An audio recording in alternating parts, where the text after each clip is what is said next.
You know, all tennis players need three basic pillars or foundations for their success. Number one, consistency. The more balls you can hit back, the more chances you're giving your opponent to make an error. Number two, physical fitness. If you're physically fit, you know you can go the distance, it's going to help your confidence tremendously. And number three, mental toughness.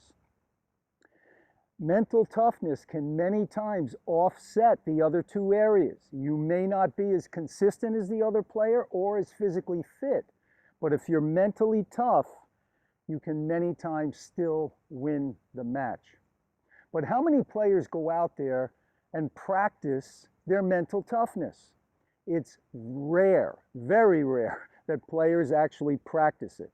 You know, you'll see players hitting forehands and backhand serves, or they're in the gym working out, working on their physical fitness, but they're not working on their mental toughness. And this is a huge area that can really help you take your game up a notch.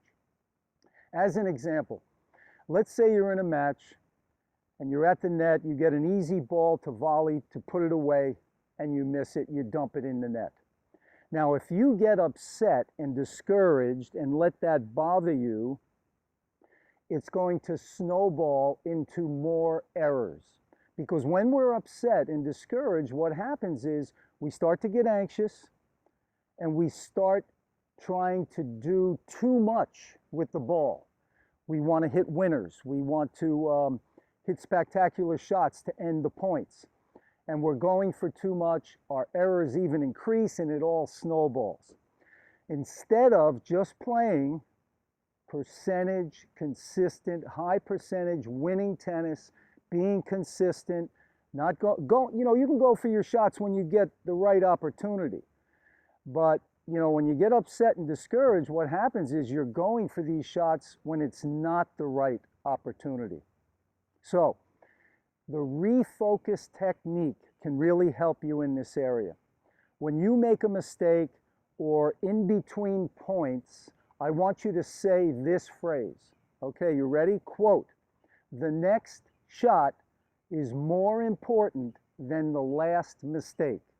Okay, say that again. The next shot is more important than the last mistake.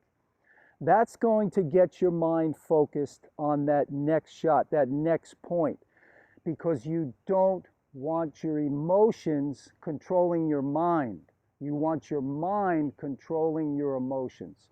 So that's going to help you do that.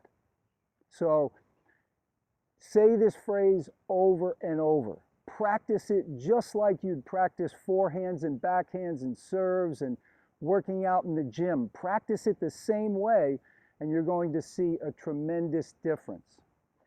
As an example, here's another point I wanted to bring out. When you let mistakes bother you, it snowballs into more mistakes than you normally would make.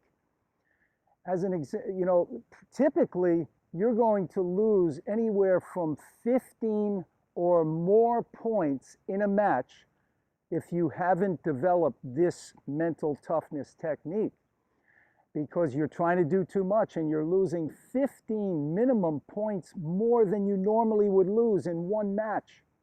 So let's say you're playing 3 matches a week. That's 45 points a week. That's 180 points a month, and that's 2,160 points a year that you're losing, not because of your opponent's superior playing, but because of your inferior thinking. So please work on that phrase. You're going to see a huge difference.